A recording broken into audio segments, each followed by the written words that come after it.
स्वागत है आप सबका स्टडी फॉर सिविल सर्विसेज पर। इस वीडियो से कंटिन्यू करते हैं अध्याय 3 को, भारत में राष्ट्रवाद, नेशनलिज्म इन इंडिया।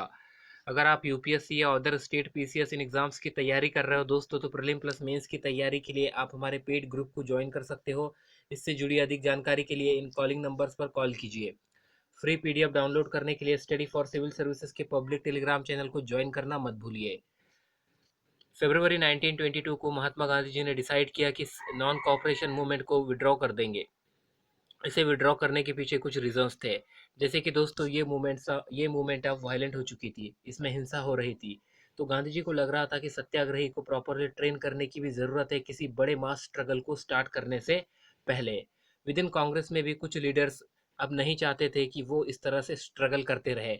वो दोस्तों अब इलेक्शन में पार्टिसिपेट करना चाहते थे, because government of India act जो कि 1990 में आया था, इसने प्रोविंशियल काउंसिल को भी बनाया था और ये चाहते थे कि ये प्रोविंशियल काउंसिल के इलेक्शन में जाए, इलेक्शन जीते। और दोस्तों, जो ब्रिटिशर्स की पॉलिसीज़ है जो काउंसिल में बनाई जाएंगी, इसे काउंसिल के अंदर रहते हुए अपोज करे, इसका विरोध करे। राइट।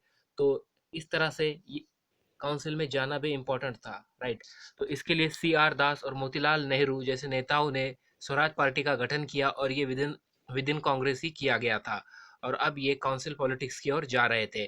बट दोस्तों, जवाहरलाल नेहरू और सुभाष चंद्र बोस जैसे नेता जो थे, जो कि यंग थे, ये नेता ज़्यादा ज़्यादा रेडिकल मास एजुटेशन चाहते थे और ये फुल इंडिपेंडेंस चाहते थे। राइट। ये काउंसिल पॉलिटिक्स में इंटरेस्टेड नहीं थे।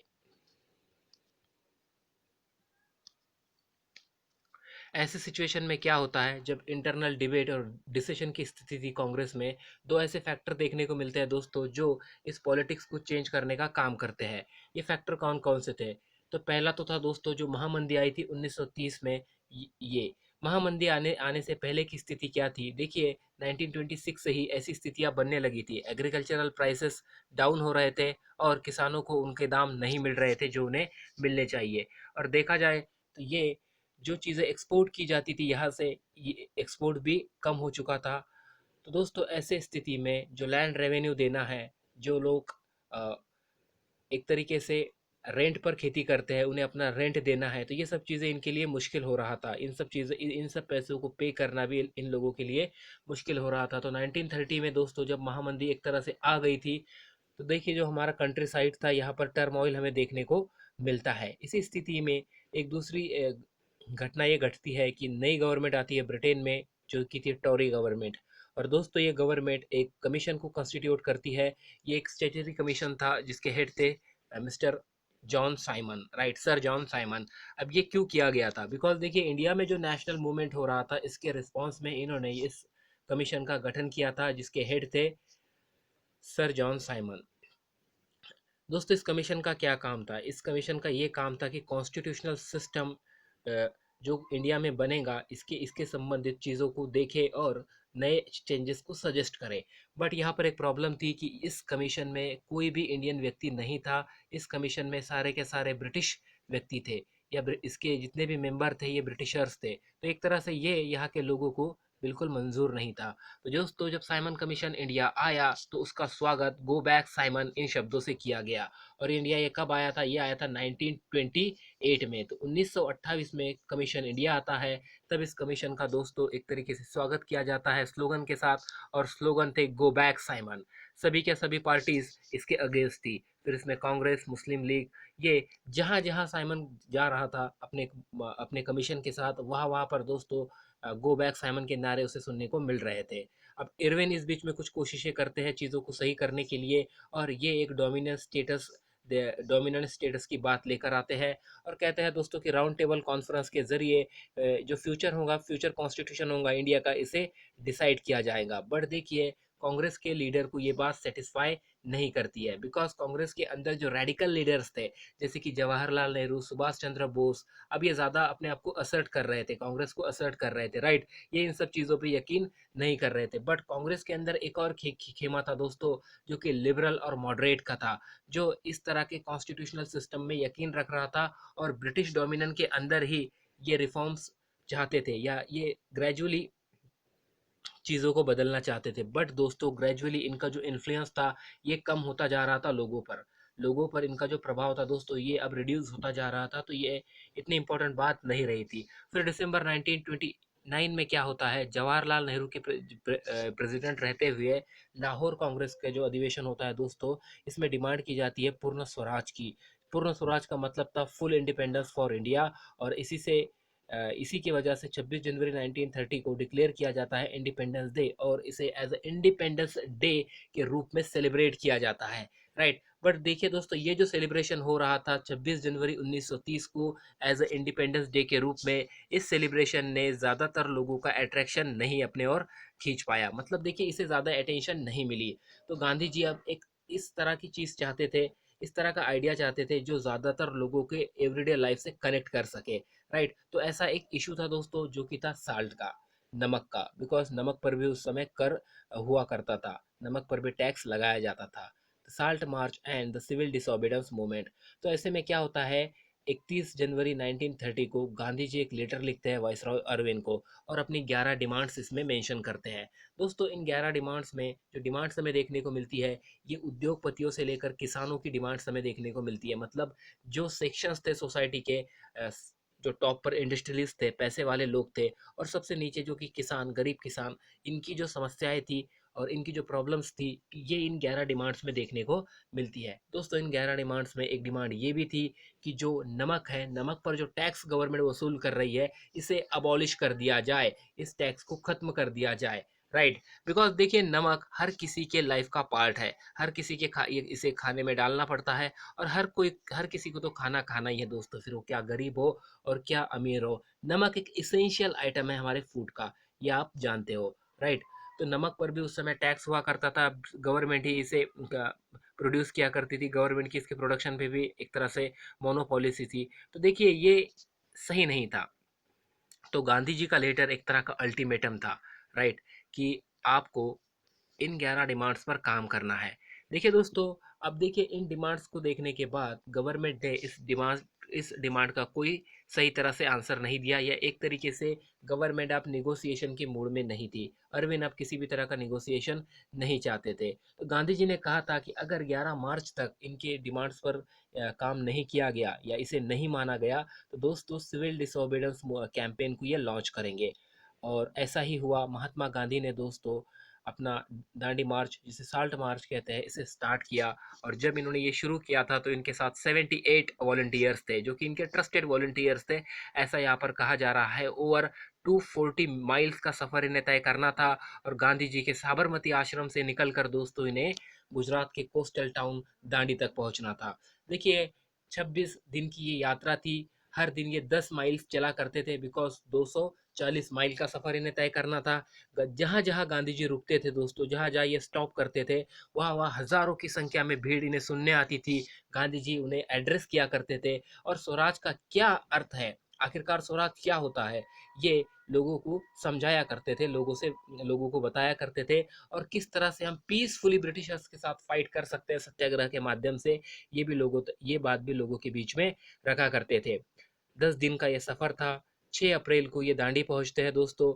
यहाँ पर गांधी जी जो साल्ट होता है इसे बॉईल करते हैं, राइट, सी वाटर को बॉईल करते हैं। और एक तरह से देखा जाए तो ये जो प्रोडक्शन में मोनोपोली चलती आ रही थी ब्रिटिशर्स की, साल्ट प्रोडक्शन में मोनोपोली चलती आ रही थी ब्रिटिशर की, ये यहाँ से ख़त्म हो जाती है, और सिविल डिसोबीडियंस मूवमेंट की शुरुआत हो जाती है। अब देखिए सिविल डिसोबीडियंस मूवमेंट की शुरुआत हो गई।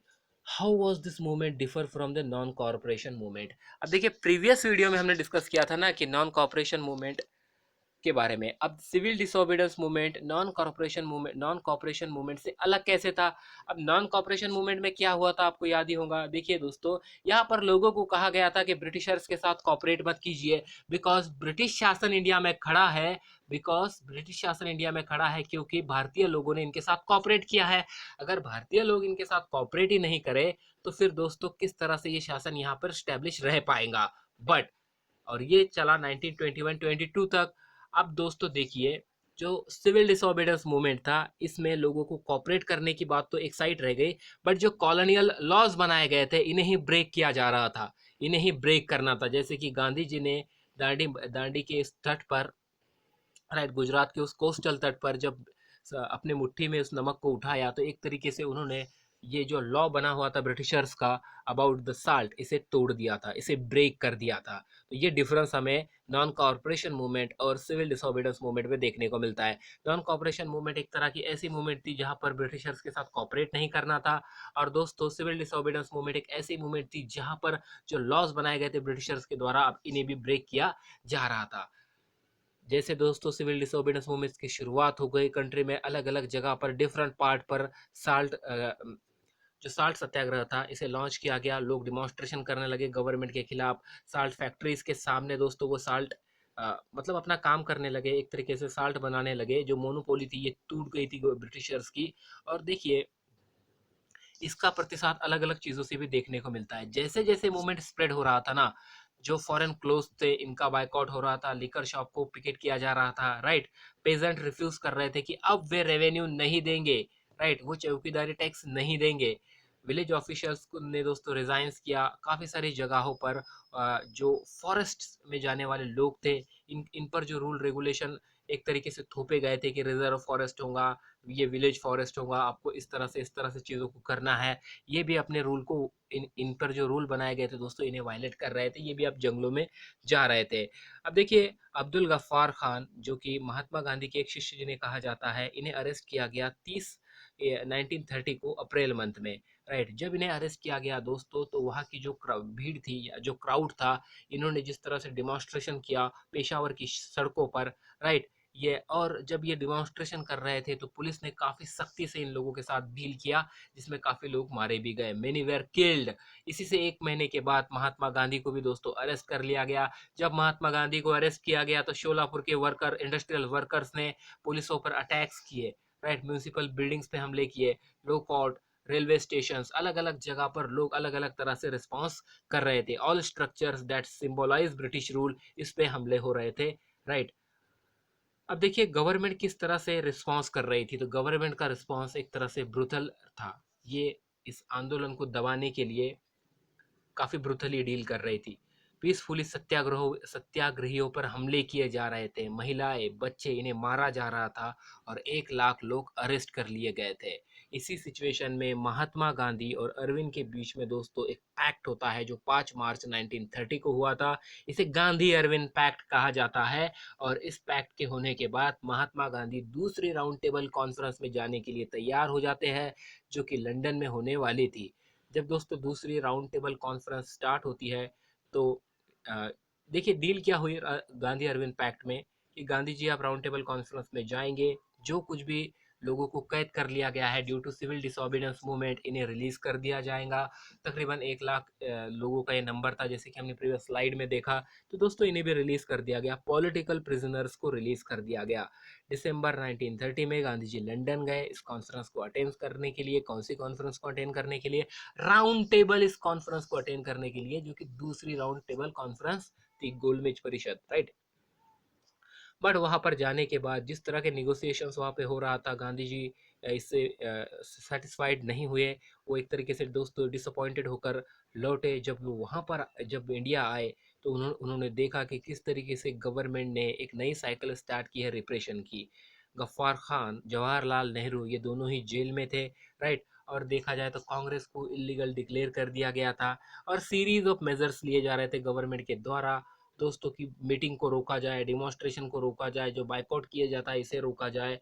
अब एक तरीके का जो एटमॉस्फेयर था, जिसमें जो डर था, with the great appreciation Mahatma Gandhi relaunch the civil disobedience movement. और दोस्तों इसी माहौल में, इस डर के माहौल में, इस भय के माहौल में गांधी जी ने फिर से सिविल डिसोबीडियंस मूवमेंट को लॉन्च कर दिया। For over a year the movement continue, but by 1934 it lost its momentum. और दोस्तों यहाँ से 1 साल तक ये मूवमेंट कंटिन्यू चलती रही, बट 1934 के आते आते ये मूवमेंट अपना जो मोमेंटम था इसे लॉस करती गई। अब देख बात करते हैं कि इस मूवमेंट में जो लोगों ने पार्टिसिपेट किया, ये लोग कौन कौन से। तो देखिए दोस्तों डिफरेंट सोशल ग्रुप्स इसमें हमें देखने को मिलते हैं, राइट। डिफरेंट सोशल ग्रुप्स इसमें हमें देखने को मिलते हैं। अब डिफरेंट सोशल ग्रुप्स में देखिए हम बात करेंगे कि इंडस्ट्रियलिस्ट थे, बिजनेसमैन थे। तो बिजनेस की जब बात करेंगे तो इसके मालिक, वर्कर्स, किसानों की अगर हम बात करें तो बड़े किसान, छोटे किसान, राइट। कुछ और क्वेश्चन है यहाँ पर, why did they join the movement, ये इन लोगों ने इस मूवमेंट को ज्वाइन ही क्यों किया, व्हाट वेयर देयर आइडियल्स, इनके आइडियल्स क्या थे, what did swaraj mean to them, और इनके लिए स्वराज का अर्थ क्या था। अब शुरुआत करते हैं दोस्तों ग्रामीण साइड से, जो हमारे देहात थे, जो हमारा कंट्री साइड था, यहाँ पर किस तरह से चीजें हो रही थी। यहाँ की जो रिच पेजेंट कम्युनिटीज थी, जैसे कि जैसे कि आपको पता है पाटीदार हो गए गुजरात के, जाट किसान हो गए उत्तर प्रदेश के दोस्तों, ये रिच पेजेंट्स में आते थे, राइट। ये दोस्तों इस मूवमेंट में एक्टिव थे। क्यों एक्टिव थे, देखिए जिस तरीके से लैंड रेवेन्यू इनसे लिया जाता था ये इससे खुश नहीं थे, इसलिए ये लोग भी इस मूवमेंट में शामिल थे। तो दोस्तों रिच पेजेंट्स इस मूवमेंट के आने से इंथुसियास्टिक हो गए, इन्होंने सिविल डिसओबीडियंस मूवमेंट को सपोर्ट किया। ये अलग अलग तरह से सपोर्ट कर रहे थे, कम्युनिटीज़ को ऑर्गेनाइज करने का काम कर रहे थे, राइट। जो फोर्स रिलेक्टेड मेंबर्स होते हैं, राइट, मतलब ये लोग एक तरह से देखा जाए तो इस बायकॉट के प्रोग्राम में भी पार्टिसिपेट कर कर चल रहे थे। हर तरह से ये हर तरह से कुछ ना कुछ, मतलब ये इस प्रोग्राम में कंट्रीब्यूट कर रहे थे। बट क्या होता है दोस्तों, जब 1931 में गांधी जी ने इस मूवमेंट को ऑफ कर दिया, रोक दिया, तो ये लोग ग्रेटली डिसअपॉइंटेड हो गए। इनका डिसअपॉइंट होने के पीछे एक रीज़न ये है कि ये जो चाहते थे इस मूवमेंट से, ये चाहते थे कि भाई लैंड रेवेन्यू को रिवाइज किया जाए। दोस्तों लैंड रेवेन्यू रिवाइज्ड नहीं हो पाया, इसके पहले ही ये मूवमेंट स्टॉप हो गई।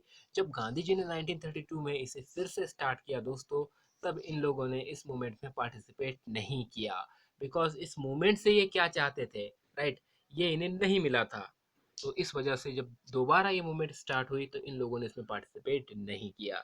अब हम बात करते हैं पुअर पेजेंट्री की, वो लोग जो कि किसान हैं, किसानी का ही काम करते हैं, बट गरीब किसान हैं, जिनके पास बड़ा लैंड नहीं है, या जो रेंट पर लेकर लैंड खेती करते हैं।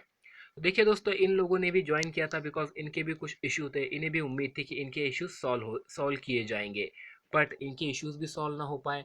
जैसे कि ये अगर फसल अच्छी नहीं होती है, इनके पास पैसे नहीं होते हैं, तो ऐसी स्थिति में चाहते थे कि ये रेंट ना दे पाए, इन्हें एक तरीके से वेवर इसमें मिले, राइट। और इस रीज़न से, डिफरेंट डिफरेंट रीज़न से दोस्तों इन लोगों ने इस मूवमेंट को ज्वाइन किया था, बट जब मूवमेंट जिस वजह से ज्वाइन की गई थी वो इनकी पूरी ना हो पाई। तो दोस्तों जो दूसरी मूवमेंट, रेडिकल मूवमेंट्स चल रही थी, जैसे कि सोशलिस्ट मूवमेंट, कम्युनिस्ट मूवमेंट, ये लोग इस मूवमेंट की तरफ मुड़ गए, राइट। और कांग्रेस का भी एक तरह से डर था दोस्तों कि अगर वो इन किसानों की बात सुनते, इन किसानों के इश्यूज को उठाते, तो जो बड़े पेजेंट्स है, राइट, जो बड़े लैंडलॉर्ड्स है, वो उन्हें इस स्थिति में नाराज नहीं करना चाहते थे। So the relationship between the poor peasant and Congress remain uncertain, और यही से एक तरह से देखा जाए तो गरीब किसानों के बीच और कांग्रेस के बीच का रिलेशन एक अनसर्टन रिलेशन बन गया। What about the business classes, भाई बिजनेस क्लासेस का इसमें क्या रोल था, how did they relate to the civil disobedience movement, ये किस तरह से सिविल डिसऑर्डिनेंस मूवमेंट से रिलेट करते हैं। देखिए आपने देखा था प्रीवियस वीडियो में, जो कि इसी सीरीज में हमने देखा था कि फर्स्ट वर्ल्ड वॉर चल रही थी, इस समय जो भारतीय उद्योग थे ये काफ़ी प्रॉफिट में चल रहे थे, राइट। एक तरह से देखा जाए दोस्तों तो इन्हें एक नया बूस्ट इसमें मिला था, चैप्टर 5 में ये सब चीज़ें हमने देखी थी। अब हमारे उद्योग क्या चाहते थे, ये चाहते थे कि देखिए फॉरेन से जो चीज़ें आ रही है, फॉरेन से जो गुड्स आ रही है, गवर्नमेंट ऐसे डिसीजंस ले या ऐसे आंदोलन किए जाए जिससे दोस्तों जो चीज़ें सस्ती होती है बाहर से आकर और इन्हें यहाँ पर compete करती है, उनके साथ डील किया जाए, जिससे जो परेशानियाँ व्यवसाय करने में इन लोगों को आ रही है ये ना आ पाए। और दोस्तों एक तरह से देखा जाए तो जो इम्पोर्ट होता है फॉरेन गुड्स का, ये इसे रोकना चाहते थे, राइट। इसके अलावा देखा जाए तो कुछ इनकी भी ऑर्गेनाइजेशन बनी थी, जैसे कि Indian standard of commercial Congress 1920 में बनी थी, the federation of Indian chamber of commerce and industries FICCI 1927 में बनी थी। देखिए जो हमारे प्रोमिनेंट इंडस्ट्रियलिस्ट थे, जैसे कि पुरुषोत्तम ठाकुर दास और GD बिरला, इन लोगों ने दोस्तों ये लोग अटैक कर रहे थे कि जो कॉलोनियल कंट्रोल है इंडिया पर, ये किस तरीके से हमारे इकोनॉमी को प्रभावित कर रहा है, और सिविल डिसओबीडियंस मूवमेंट को ये एक तरह से सपोर्ट इनके द्वारा किया जा रहा था। ये लोग फाइनेंशियल असिस्टेंस भी कर रहे थे दोस्तों। और ये एक कुछ कुछ उद्योगपति, या यूँ कहे कि उद्योगपतियों का जिस तरह से रिस्पॉन्स था इस मूवमेंट पे, तो जो जो फॉरेन गुड्स है ये इसका व्यापार नहीं कर रहे थे, फॉरेन जो व्यापार है इसमें इसे फाइनेंस नहीं कर रहे थे, राइट। तो इस तरीके से ये प्रतिसाद दे रहे थे। Trade and industry would be flourished without the constraint, right. देखिए दोस्तों, ट्रेड और इंडस्ट्री को फ्लोरिस्ट होने के लिए जिस तरीके का वातावरण चाहिए इस तरीके का वातावरण नहीं था, इसलिए भी इन लोगों का विरोध हो रहा था। बट देखिए, जब राउंड टेबल कॉन्फ्रेंस से चीज़ें निकल कर नहीं आई, तो ये लोग भी एक तरीके से दोस्तों, ये लोग भी एक तरीके से अपना जो एंथुसियाज्म था इसे मेंटेन नहीं रख पाए इस मूवमेंट में। They were apprehensive of the spread of the militant activities, worried about prolonged disruption of business, as well as the growing influence of socialism amongst the younger member of the Congress। और ये लोग चिंतित भी थे, उद्योगपति चिंतित भी थे, बिकॉज मिलिटेंट एक्टिविटीज हो रही थी, राइट। प्रोलॉन्ग डिसरप्शन चलते आ रहा था इन आंदोलनों की वजह से, जिससे दोस्तों बिजनेस डिसरप्ट हो रहा था। एज वेल एज जो सोशलिज्म है इसका जो प्रभाव था यंग कांग्रेस के लीडर्स पर, यंग कांग्रेस के मेंबर्स पर, इससे भी बिजनेस क्लास के लोग चिंतित थे। अब हमने बात कर ली बिजनेस क्लास के लोगों की, मतलब उन बिजनेसेस के ओनर्स की। अब हम बात करते हैं दोस्तों बिजनेसेस जो लोग चलाते हैं, जिन लोगों की वजह से चलता है, वर्कर्स, वर्किंग फोर्स की। देखिए, वर्किंग क्लास ने all over the India civil disobedience movement में लार्ज नंबर में पार्टिसिपेट नहीं किया, except the Nagpur region, right. Because इसके पीछे क्या रीज़न हो सकता है कि दोस्तों पेजेंट्स ने इस मूवमेंट को सपोर्ट किया, राइट। बड़े उद्योगपति इस मूवमेंट को सपोर्ट कर रहे थे, बड़े किसान इस मूवमेंट को सपोर्ट कर रहे थे। But all over the India जो वर्कर्स थे, इन लोगों के द्वारा इस मूवमेंट को सपोर्ट क्यों नहीं किया गया? इसके पीछे क्या रीजन हो सकता है? इसके पीछे रीजन ही यही था दोस्तों कि बड़े उद्योगपति इसे सपोर्ट कर रहे थे। देखिए, बड़े उद्योगपतियों के हित और उनके उद्योग को चलाने के लिए जो वर्कर्स काम करते हैं, इनके हितों में एक तरीके से विरोध हो सकता है। बिकॉज वर्कर चाहता है दोस्तों कि उसे अच्छी सैलरी मिले, बट अगर कोई बिजनेस चलाने वाला व्यक्ति सभी वर्कर्स को एक बेहतर सैलरी देगा, तो वो नहीं चाहेगा दोस्तों कि वो उन्हें उस तरह की सैलरी दे, बिकॉज उसका जो मॉडल है, रेवेन्यू मॉडल, ये गड़बड़ा जा सकता है। ओके। तो इस वजह से जब इंडस्ट्रियलिस्ट कांग्रेस के साथ थे, कांग्रेस के क्लोज आते जा रहे थे, तो वर्किंग क्लास कांग्रेस से दूर होता जा रहा था। बट ऐसा भी नहीं था दोस्तों कि वर्किंग क्लास के लोगों के द्वारा एक तरह से इस मूवमेंट को सपोर्ट नहीं किया गया। इन्होंने फॉरेन गुड्स का बाइकआउट किया, राइट। जो इन्हें लो वेजेस दिए जाते हैं, जो इन्हें पुअर वर्किंग कंडीशन में काम करना पड़ता है, इसका इसका विरोध किया। 30 और 32 में अलग अलग जगह पर हमें स्ट्राइक्स देखने को मिलती है। रेलवे वर्कर्स ने ये स्ट्राइक्स की थी 1930 में दोस्तों। छोटा नागपुर की जो टीन माइन थी, यहाँ पर हज़ारों वर्कर्स ने, थाउजेंड्स ऑफ वर्कर, इन लोगों ने प्रोटेस्ट रैलीज की थी, इन्होंने बाइकआउट कैंपेन चलाया था। But the Congress was reluctant to include worker demand as a part of the its program for struggle. It felt that this would alienate industrialists and divide the anti-imperial forces। अब देखिए दोस्तों, कांग्रेस को भी एक तरह से डर था, अगर ये इन वर्कर्स की डिमांड अगर उठाते, इन, राइट, इन्हें उस तरह से सपोर्ट करते जिस तरह से ये चाहते थे, तो जो इंडस्ट्रियलिस्ट खेमा है ये इनसे दूर चला जाता। और जो एंटी इम्पेरियल फोर्सेस है, एक तरह से इंडस्ट्रियल खेमा भी एंटी इम्पेरियल फोर्स में ही आता था, ये दोस्तों डिवाइड हो जाती। तो इनका डिवाइडेशन रोकने के लिए कांग्रेस एक तरह से अ, वैसे कदम नहीं उठा रही थी जैसे कदम उससे उठाने की उम्मीद की जा रही थी वर्किंग क्लासेस के द्वारा। ओके। एक दूसरा इंपॉर्टेंट फीचर्स हमें देखना होगा सिविल डिसोबीडियंस मूवमेंट का, ये है कि महिलाओं का इसमें पार्टिसिपेशन। देखिए दोस्तों, हजारों महिलाओं ने इसमें पार्टिसिपेट किया। मार्चेस में ये लोग हुआ करती थी सॉरी जो साल्ट मैन्युफैक्चरिंग का जो चीज़ें चल रही थी, इसमें महिलाओं का प्रेजेंस देखने को मिलता था। इसके अलावा फॉरेन क्लोथ का बाइकआउट, लिकर शॉप पर एक्शन, इन सब कामों में महिलाओं का प्रेजेंस देखने लायक था, राइट। इसमें काफ़ी सारी महिलाएं जेल भी गई। ज़्यादातर महिलाएं दोस्तों हाई कास्ट फैमिली से ही बिलोंग करने वाली थी। इसके अलावा हमें ये भी देखने को मिलता है कि एक तरह से गांधी जी ने कहा था, moved by the Gandhiji's call, they began to serve to the nation as a sacred duty of woman. Okay, yet this increase the public role did not necessarily mean by radical changes in the way in the way the position of the woman visualized. Gandhi ji convinced that it was a duty of woman to look after home and hearth, be good mother and good wives. And for a long time, Congress was reluctant to allow women to hold any positions of authority within the organization. It was keen only for the symbolic presences. देखिए, शुरुआती समय से लेकर काफ़ी दूर तक इस movement में, नेशनल मूवमेंट में, हमें महिलाओं का सिंबॉलिक प्रेजेंस ही देखने को मिलता है। कांग्रेस इस ऑर्गेनाइजेशन में किसी बड़े पद पे महिला हमें देखने को नहीं मिलती, राइट। इसके पीछे एक रीज़न ये भी था दोस्तों कि गांधी जी के जो विचार थे महिलाओं के बारे में, ये एक अलग तरह से थे कि ये इनका मतलब यहाँ पर आप देख सकते हो कि Gandhi ji was convinced that it was duty of woman to look after the home, कि महिलाओं की जो ड्यूटी होती है दोस्तों, जैसे कि उन्हें घर भी संभालना है, घर भी देखना है। इसके अलावा अगर वो एक माता है तो उसे एक अच्छी माता भी बने रहना है, एक पत्नी है तो एक अच्छी पत्नी भी बने रहना है, राइट। तो ये एक रीज़न था कि हमें देखने को मिलता है कि कांग्रेस शुरुआती समय में, कांग्रेस में एक महिला कोई बड़ी पोस्ट पे नहीं दिखाई देती है, इनका सिंबॉलिक प्रेजेंस ही देखने को मिलता है। चलिए आगे चलते हैं। अब हम बात करते हैं कि the limit of civil disobedience movement. भाई सिविल डिसोबीडेंस मूवमेंट की लिमिट्स क्या थी, कि इसमें कोई लिमिट थी? हाँ दोस्तों, देखिए जितने सोशल ग्रुप्स हैं, हमने देखा कि इसमें डिफरेंट सोशल ग्रुप पार्टिसिपेट कर रहे थे।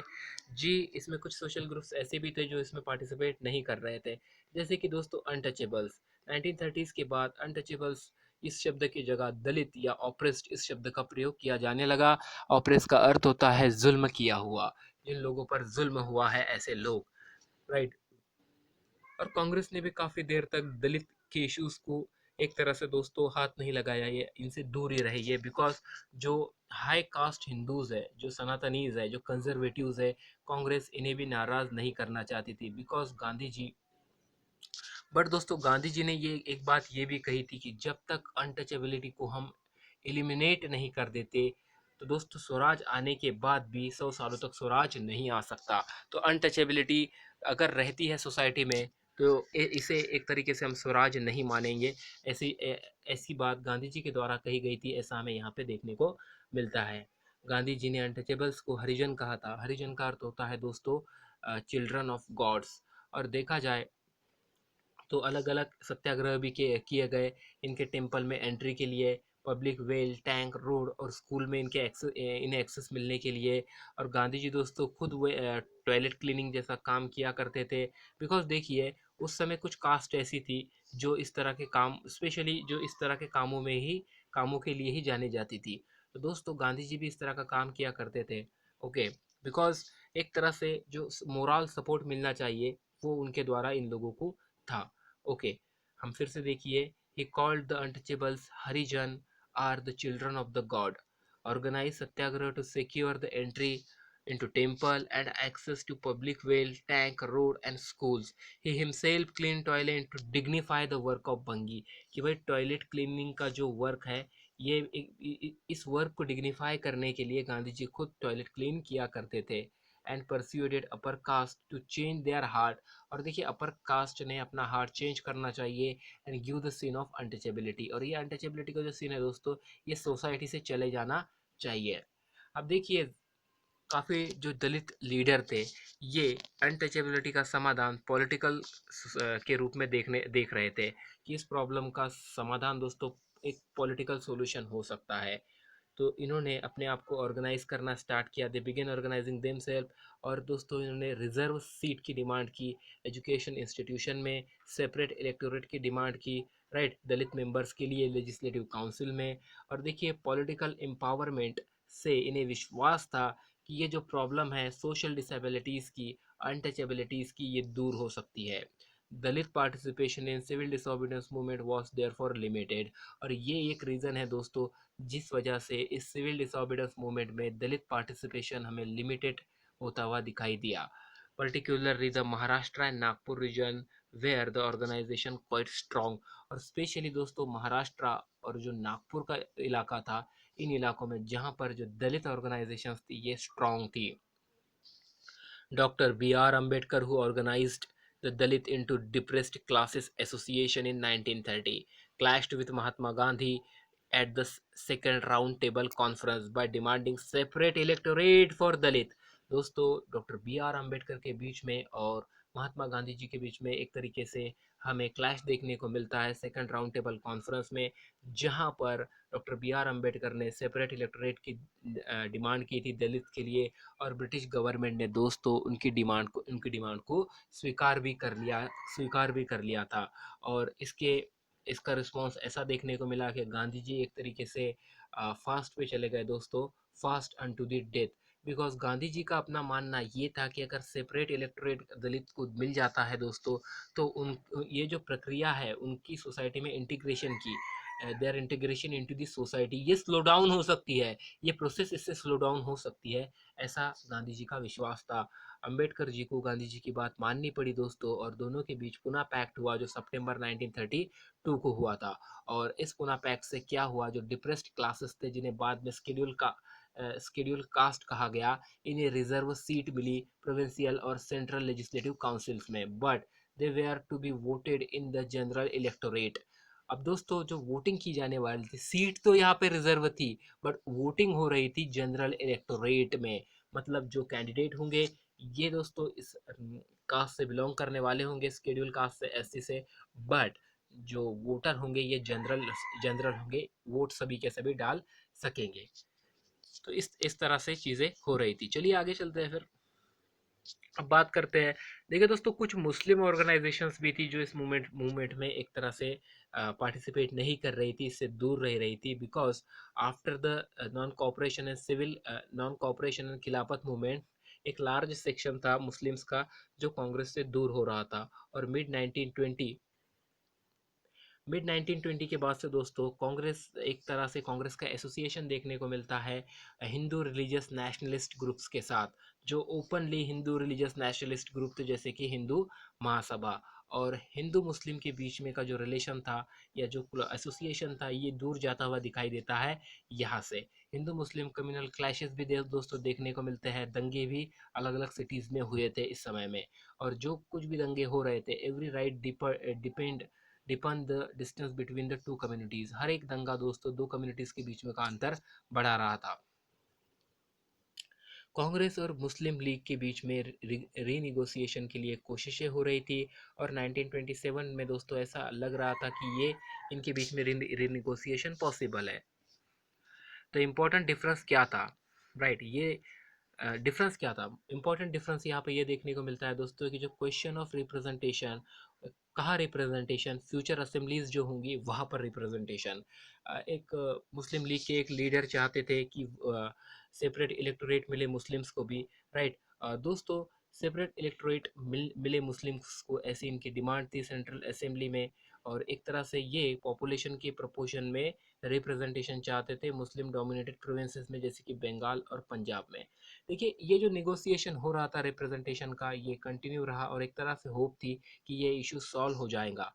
बट 1928 में ये होप डिसअपियर हो गई, जब एम आर जयकर, जो कि हिंदू महासभा के एक लीडर थे, इन्होंने स्ट्रांगली अपोज किया इस तरह के प्रयासों को, एफर्ट्स ऑफ कॉम्प्रोमाइज को दोस्तों एम आर जयकर की ओर से ओपनली अपोज किया गया, right.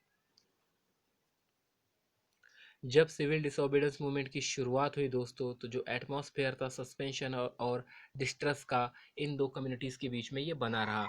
Alienated from the Congress, large section of Muslim could not represent to the call of the united struggle. और देखिए कांग्रेस से दूर होने की वजह से एक मुस्लिम लार्ज सेक्शन जो था, ये दोस्तों इस मूवमेंट में इस पार्टिसिपेशन से दूर रहा। Many Muslim leader and intellectual expressed their concern about the status of Muslim as a minority within the India। अब देखिए इसमें कुछ यहाँ पर मेनी शब्द का प्रयोग किया जा रहा है। Many Muslim leaders and intellectual जो थे, इन्होंने एक्सप्रेस किया था कि इनके कंसर्न्स थे कि भाई मुस्लिम्स इंडिया में माइनॉरिटी बन के रह जाएंगे। उन्हें डर था कि जो कल्चर और आइडेंटिटी है माइनॉरिटी की दोस्तों, इन्हें सबमर्ज किया जा सकता है या इन्हें डोमिनेट किया जा सकता है हिंदू मेजोरिटी की ओर से, राइट। चलिए दोस्तों आगे चलते हैं। अब हम बात करते हैं the sense of collective belongingness की, मतलब सामूहिक अपनेपन का भाव। राष्ट्रवाद की भावना तब पनपती है जब लोग ये महसूस करने लगते हैं कि वे एक राष्ट्र के अंग है। जब वे एक दूसरे को एकता के सूत्र में बांधने वाली कोई साझा बात ढूंढ लेते हैं, लेकिन राष्ट्र लोगों के मस्तिष्क में एक यथार्थ का रूप कैसे लेता है?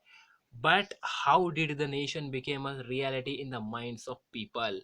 विभिन्न समुदायों, क्षेत्रों या भाषाओं से संबंध अलग अलग समूहों ने सामूहिक अपनेपन का भाव कैसे विकसित किया?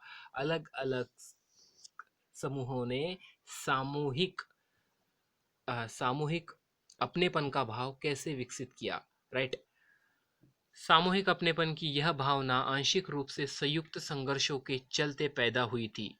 आंशिक रूप से दोस्तों, जो संयुक्त संघर्ष थे, यूनाइटेड स्ट्रगल्स थे, इसके चलते पैदा हुई थी। इनके अलावा बहुत सारी सांस्कृतिक प्रक्रियाएं भी थी जिनके जरिए राष्ट्रवाद लोगों की कल्पना और दिलो दिमाग पर छा गया था। इतिहास व साहित्य, लोक कथाएं व गीत, चित्र व प्रतीक सभी ने राष्ट्रवाद को साकार करने में अपना योगदान दिया। देखा जाए दोस्तों तो काफ़ी अलग अलग चीज़ों के बारे में यहाँ पर बात की जा रही है, जैसे कि इतिहास, राइट, साहित्य, लोक कथाएं, गीत, चित्र, प्रतीक सभी ने राष्ट्रवाद को साकार करने में अपना योगदान दिया। जैसे कि आपको पता है, एज यू नो, जैसे कि आप जानते हैं कि राष्ट्र की पहचान सबसे ज़्यादा किसी तस्वीर से अंकित की जाती है, राइट। जैसे कि हमने अध्याय 1 में देखा था, अध्याय 1 का नाम था nationalism in Europe, the rise of nationalism in Europe, कि किस तरह से वहाँ पर यूरोपियन कंट्रीज़ ने कंट्री को पोर्ट्रेट के रूप में बनाया गया था, डिस्प्ले किया गया था। इससे लोगों को एक ऐसी छवि गढ़ने में मदद मिलती है जिसके ज़रिए लोग राष्ट्र को पहचान सकते हैं, राइट। तो दोस्तों, ऐसा हमारे यहाँ पर भी हुआ। 20वीं सदी में राष्ट्रवाद के विकास के साथ भारत की पहचान भी भारत माता की छवि के रूप में बनने लगी, द इमेज ऑफ भारत माता। यह तस्वीर, अब देखिए, यहाँ पर एक तस्वीर बताई गई है इस अध्याय में, जो तस्वीर पहली बार बंकिम चंद्र चट्टोपाध्याय जी ने बनाई थी। The image was first created by Bankim Chandra Chattopadhyay, right, in 1870। 1870 के दशक में उन्होंने मातृभूमि की स्तुति के रूप में वंदे मातरम गीत लिखा था। दोस्तों, बाद में इसे उन्होंने अपने उपन्यास आनंद मठ में शामिल कर लिया था। यह गीत बंगाल में स्वदेशी आंदोलनों के दौर में खूब गाया गया। स्वदेशी आंदोलनों के समय दोस्तों ये गीत खूब गाया गया। स्वदेशी आंदोलनों की प्रेरणा रविंद्रनाथ टैगोर ने भारत माता की विख्यात छवि को चित्रित किया करके, एक तरह से भारत माता की फेमस इमेज, विख्यात छवि को करके, इस, मतलब देखिए, इस चित्र में भारत माता किस तरह से दिखाई दे रहे हैं, आप देख सकते हो। अगर इस चैप्टर को आप ओपन करो, बिकॉज इस इमेज को यहाँ पर मैं लगाना भूल गया। इस पेंटिंग में भारत माता को एक सन्यासी के रूप में दर्शाया गया। वह शांत, गंभीर, देवी और आध्यात्म गुणों से संयुक्त दिखाई देती है। आगे चलकर जब इस छवि को बड़े पैमाने पर तस्वीरों में उतारा जाने लगा तो विभिन्न कलाकार यह तस्वीर बनाने लगे, तो भारत माता की छवि विविध रूप ग्रहण करती हुई हमें दिखाई देती है। इस मातृ छवि के प्रति श्रद्धा को राष्ट्रवाद की में आस्था का प्रतीक माना जाने लगा, राइट। दोस्तों, देखा जाए तो devotion to this mother figure come to be soon as the evidence of one nationalism, right, one nationalism. राष्ट्रवाद का विचार भारतीय लोक कथाओं को पुनर्जीवित करके आंदोलन से भी मजबूत हुआ था। 19वीं सदी 19वीं सदी के आखिर में राष्ट्रवादियों ने भाटों और चारणों द्वारा गाई सुनाई जाने वाली लोक कथाओं को दर्ज करना शुरू कर दिया। वे लोकगीतों के जनश्रुतियों को इकट्ठा करने लगे, गांव-गांव घूमने लगे। उनका मानना था कि यह कहानियाँ हमारी उस परंपरागत संस्कृति की सही तस्वीर पेश करती है, जो बाहरी ताकतों के प्रभाव से नष्ट या एक तरीके से दूषित हो चुकी है। अपनी राष्ट्रीय पहचान को ढूंढने और अपने अतीत में गौरव का भाव पैदा करने के लिए इस लोक परंपरा को बचा कर रखना दोस्तों जरूरी था। बंगाल में खुद रविंद्रनाथ टैगोर ने नृत्य नाटकीय बाल गीत और मिथकों को इकट्ठा करना शुरू किया, right. As the nationalism movement developed, nationalist leaders became more and more aware of such icon and symbol to unify people and inspiring them the feeling of nationalism. During the स्वदेशी मूवमेंट ड्यूरिंग द स्वदेशी movement in Bengal और try colour flag, इस try colour flag में red green और yellow in colour का समावेश था, was design. It had 8 lotus representing the 8 provinces of British India and a crescent moon representing the Hindu Muslims. Right, तो देखा जाए दोस्तों तो बंगाल में स्वदेशी आंदोलनों के दौरान एक तिरंगा झंडा हरा पीला लाल तैयार किया गया। इसमें ब्रिटिश भारत के 8 प्रांतों को का प्रतिनिधित्व करते हुए कमल के 8 फूल और हिंदू व मुसलमान का प्रतिनिधित्व करता एक अर्धचंद्र दर्शाया गया था। 1921 तक गांधी जी ने भी स्वराज का झंडा तैयार तय कर लिया था। यह तिरंगा सफ़ेद हरा और लाल था। इसमें मध्य में गांधीवादी प्रतीक चरखे को जगह दी गई थी, जो आत्म सहायता का प्रतीक था। जुलूसों में यह झंडा थामे चलना शासन के प्रति अवज्ञा का एक तरह से संदेश था। Right, carrying the flag and holding its aloft during the march became a symbol of defense. Another means of creating feeling of nationalism was through the representation of history. By the end of the 19th century, many Indians began feeling that the instill a sense of pride in the nation. Indian history had to be thought about differently. Indian history had to be thought about differently. इतिहास की पुनर्व्याख्या राष्ट्रवाद की भावना पैदा करने का एक और साधन थी। 19वीं सदी के अंत तक आते आते बहुत सारे भारतीय यह महसूस करने लगे थे कि राष्ट्र के प्रति गर्व का भाव जगाने के लिए इतिहास को अलग ढंग से पढ़ाया जाना चाहिए। अंग्रेज़ों की नज़र में भारतीय पिछड़े हुए और आदिम लोग थे, जो अपने शासन को खुद नहीं संभाल सकते थे। इसके जवाब में भारत के लोगों ने अपनी महान उपलब्धियों की खोज में अतीत की ओर देखना शुरू किया। उन्होंने उस गौरवमयी प्राचीन युग के बारे में लिखना शुरू कर दिया दोस्तों। कला, वास्तुकला, विज्ञान, गणित, धर्म, संस्कृति, कानून, दर्शन, हस्तकला, व्यापार, फूल, फल। उनका कहना था कि इस महान युग के बाद इस महान युग के बाद पतन का समय आया और भारत को गुलाम बना लिया गया। इस राष्ट्रवादी इतिहास में पाठकों को अतीत में भारत की महानता व उपलब्धियों पर गर्व करने और ब्रिटिश शासन के तहत दुर्दशा से मुक्त के लिए संघर्ष का मार्ग अपनाने का आह्वान किया जाता था। Communities felt let out. Let's see the conclusion. दोस्तों, अब हम बात करते हैं कंक्लूजन की, अर्थात निष्कर्ष की। A growing anger against the colonial government was thus bringing together various groups and classes of India into a common struggle for freedom in the first half of the 20th century. वहीं अंग्रेज सरकार के खिलाफ बढ़ता गुस्सा विभिन्न विभिन्न भारतीय समूह और वर्गों को स्वतंत्रता के साझा संघर्ष में खींच खींचता था, इकट्ठा करता था। महात्मा गांधी के नेतृत्व में कांग्रेस ने लोगों के असंतोष और परेशानियों को स्वतंत्रता के संगठित आंदोलनों में समाहित करने का प्रयास किया। उन्होंने आंदोलन के जरिए पूरे देश को एकता के सूत्र में पिरोने का प्रयास किया, नेशनल यूनिटी बनाने की कोशिश की। लेकिन जैसा कि हमने देखा कि इन आंदोलनों में हिस्सा लेने वाले विभिन्न समूह व वर्ग अलग अलग अपेक्षाओं के साथ हिस्सा ले रहे थे। उनकी अपनी अपनी एस्पिरेशन अलग थी, उनकी अपनी एक्सपेक्टेशंस दोस्तों अलग थी। राइट, उनकी शिकायत बहुत ही व्यापक थी। इसलिए औपनिवेशिक शासन से मुक्ति भी सबके लिए अपना अपना अर्थ था। देखिए, औपनिवेशिक शासन से मुक्ति का इन लोगों के लिए अपना अपना अलग अलग अर्थ था, बिकॉज इनके एस्पिरेशंस और इनके एक्सपेक्टेशंस एक दूसरे से अलग थे, भिन्न थे। कांग्रेस ने इन विभेदों को हल करने और सुनिश्चित करने के लिए हमेशा प्रयास किया कि एक समूह की मांगों के कारण कोई दूसरा समूह दूर ना चले जाए। कांग्रेस ने कोशिशें काफ़ी बेहतर की दोस्तों, कि एक समूह की मांग है, इसे अगर हम पूरा करने जाते हैं तो दूसरा समूह हमसे दूर ना चले जाए। एक बैलेंस बनाने की कांग्रेस ने कोशिश की।